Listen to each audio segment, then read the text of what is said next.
final match of the Hokie Invitational between the two unbeaten teams. And a very competitive third set as we say hello once again and welcome you back. ACC Network Extra, Evan Hughes, Jake Lawrence, our entire team. Now tied at 15, should be a fun finish here to set 3. Yeah, it's go time for both teams here. You can't win the set in the middle of the set, but you can certainly lose it here. Postema, back row set, Powell converts. I think that's okay positioning from Bismeyer. Like, okay, if Sarah Powell comes and hits a pipe hard to the sideline, yeah, you're going to probably give her that a little bit, especially because if that doesn't hit the tape, that's probably out of bounds. A little unfortunate, a little unlucky. Play at the net coming. That's going to be, how's that? Yeah, I was going to say, that's going to be an over the net call. That's exactly what we were talking about earlier. You reach with 2 hands for a back row setter, you're going to get called for over the net.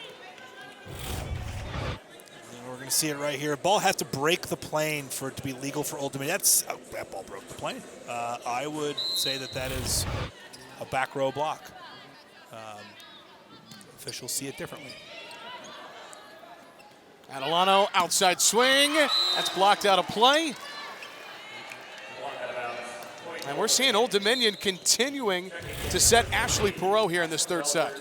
They are currently hitting under 030 right now as a team, but Perot has been a really good, nice highlight for them here the last 10 minutes or so. They need to get some other people going, though. Postema, middle swing. That wasn't a swing from a different Monarch in Madeline Rudd. Redshirt sophomore who has a ton of experience.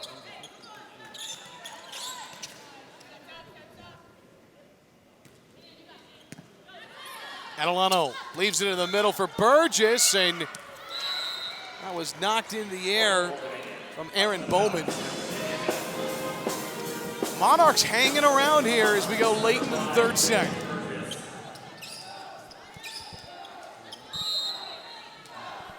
They need to keep up the service. Wow, that just is a really kind of a, looks like she hesitated there, Burgess, a little bit on her service approach. Great swing from Aaron Bowman, the freshman from Connecticut.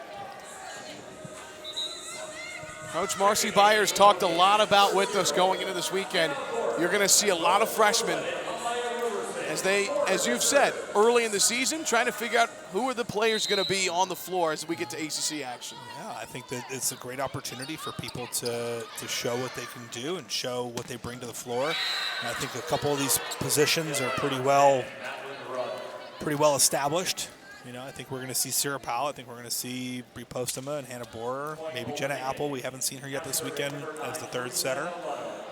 Annabelle Zier is making a case to be a starting middle.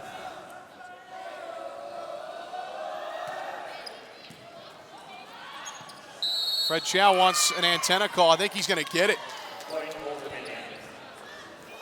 Easiest call in the sport, Evan. It hits the antenna or goes outside the antenna, goes over the antenna, and they're going to challenge this. Marcy Byers. She has 2 challenges remaining. Each coach has used a challenge. They've won them.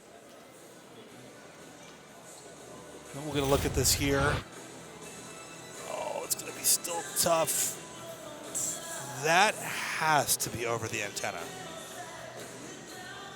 I don't think it's possible for the ball to be passed where it was and then make it over to the net where it landed or where it was touched by Old Dominion without traveling over the antenna. So if it goes outside the antenna, it's out. If it hits the antenna, it's out. If it goes above and over, any part of the ball goes over the antenna, it's out. It's like the field goal post in football. If it goes above it. Yes. That is the antenna. It is the pin. It is the candy cane. Never want to break an antenna that's made out of fiberglass. Are they really? You get pieces of fiberglass everywhere. It's really bad. I would have never guessed that. Yeah. And then they're really annoying to put on and off the net. You know, twist them a little bit. But I hope that whoever the guy is or gal is that invented the way the antenna attaches to the net. I hope that person's a millionaire because it works. Here's a great look. Yeah, I mean, to me, that's out. The line judge called it immediately as well. The one thing I don't know is the line judge is supposed to kind of come towards the middle of the court to see the angle on that. I don't know if he did or not, and that is going to be out. Yeah, that's... I'm sure it's got to help, too. You've got Coach Chow in the background immediately calling it. And that's what we saw there with our second official, Wade Brents, just telling varsity Byers, like, yeah, it wasn't close. Like, it was definitely out. So that's one challenge left for Tech. We're tied at 19. Ooh. And a double. I love the choice. I think that Borer was going to go on the slide. That set is tight. The only way you can back set that or set it to a right side player is by turning her body towards face the net. It just got caught in her hands a little bit. Good choice, though. Here she is again. Borer, right side Zier. Too long, and the Monarchs have a 2-point lead. Get a timeout here from Virginia Tech as they try and set up, coming out of a difficult, again, they're rotation 1. This is a difficult rotation to get out of. Well, this is the third straight day that Virginia Tech has played Old Dominion. Started on Thursday. Chugger Adair's squad and the Hokies, 3-0 win. Last night, a 20-17 win for Old Dominion. The final one today, Virginia Tech with a 2-0 lead. So it's the rubber match. It is. We're not going to talk about that football game, are we? 21-19 our score here in the third set. It was a very competitive game. And this has been the most competitive set. Well, you look at scores in the ACC today. Whoa. How about the Citadel over Clemson? Wow. Now, Citadel has gotten a lot better since I was coaching in the Southern Conference 15 years ago at this point. Dave Zelenak is the head coach there. Got him to the NCAA tournament by winning the SoCon title last year. It's a way different Citadel program than it was, even 5 or 6 years ago. That's a big win, though, over an in-state school in Clemson. I would love to know the last time that happened. Back to action. Old Dominion trying to win their first set of the day. Powell stops, puts it down. Had to readjust, it looked like, on the swing there, Jake. Yeah, she had to hold up a little bit. We can see that set's like 6-7 feet off the net. Have to kind of reach back behind her head for it. If she takes a full swing, it's going to end up in the 5th row of the bleachers. Hits that little chop roll shot, finds the floor. Adelano the bump set. That's right into the net. Not a bad idea from Rudd, just couldn't execute.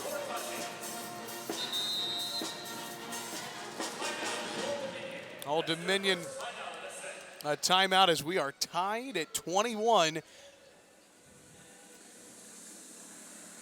I'm sure these are the kind of moments too, Jake. Second week of the season, it's good to have these kind of situations. Yes. Hard to replicate this in practice. Yeah, it is. And you want to see who responds well, who responds poorly, who can process information. These late set timeouts, it is all about, okay, do we have a piece that we need to tell them about the other team, and then do we have a plan for our side?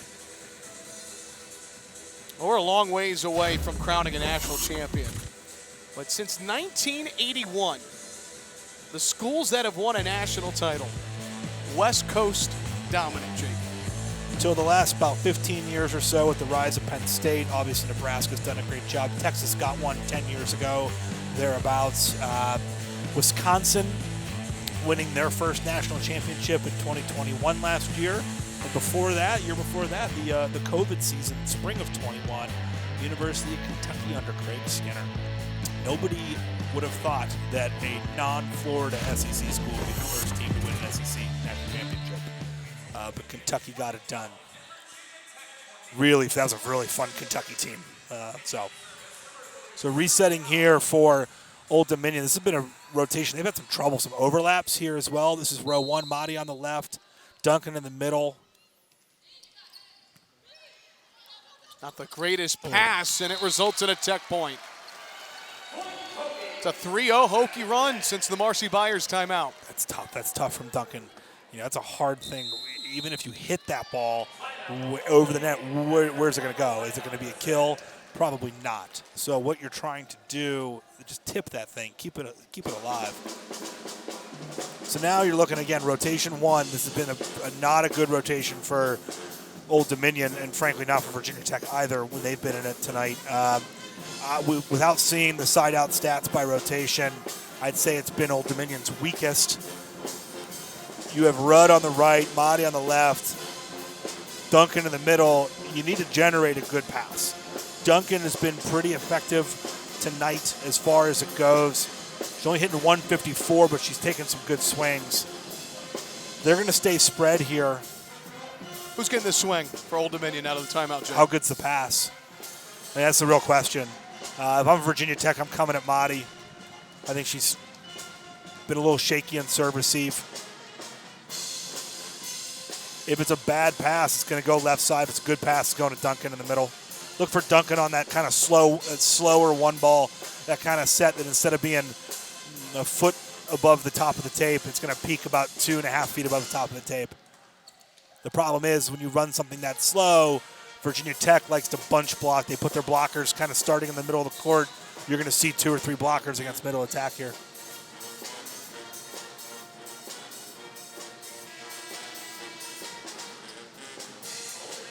Winner of this match wins the Hokie Invitational, Okay. both 2-0. So this is interesting. They're pulling Rudd here, who's a left side hitter. They're putting in Maya Conway, who's their strongest right side attacker. So Mahdi's going to hit left side. Conway, the lefty 22, at the top of your screen in right front for Old Dominion. She's going to hit right side. Look for her to get the ball.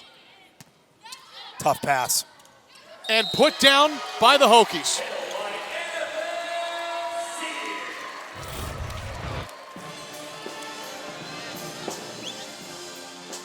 All right, they're pushing Mahdi out of serve receive. They're going to go two-person serve receive here. Again, it's going to be Conway if they can get any kind of good pass. Here it is. Oh. That's blocked. Was it in? It was not. Old Dominion, a much-needed point. Made a liar out of me. Mahdi getting the big kill there to keep Old Dominion alive. Now you go back to serve. You're Anna Burkhart. This has been a good rotation for Virginia Tech. I think I'm going to try and go after Lucky Rose Williams here. Put the pressure on the freshman to pass and attack. Powell the pass, middle dump. That's coming back. Adelano. Now you can transition. In the middle, and the 10-foot line is there to tie the set at 23. It's Haley Duncan. So I think that serves out. But Duncan, you can see Slagle all the way moving backwards, deep in left back, not looking for middle attack there in transition. Usually if she's staying in her base position, waiting for the set to go left side or right side, it's right at her. Tied at 23. Short serve. Bohr going outside. Good swing from Williams, but the Monarchs are in the net, and it's match point for the Hokies.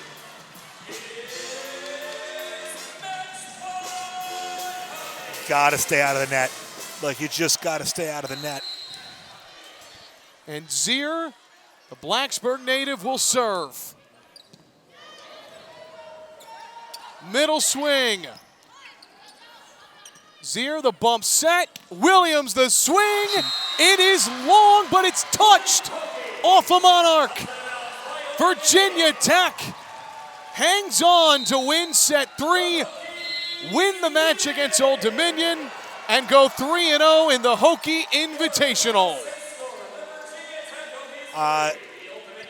Kind of a gritty performance there from Virginia Tech to put away the Monarchs. They had to work through some tight spots in that third set. work through some pressure situations and come up with some big plays. Not the prettiest, again, 221 offensively for the Hokies, but holding Old Dominion to 0-21, you're always going to like that effort from your defense. Great weekend of volleyball here at the Hokie Invitational, and that'll do it for our coverage. So for Jake Lawrence, I'm Evan Hughes saying so long from Castle, where the Hokies win 3-0. This has been a presentation of ESPN, the worldwide leader in sports. Good night from Blacksburg.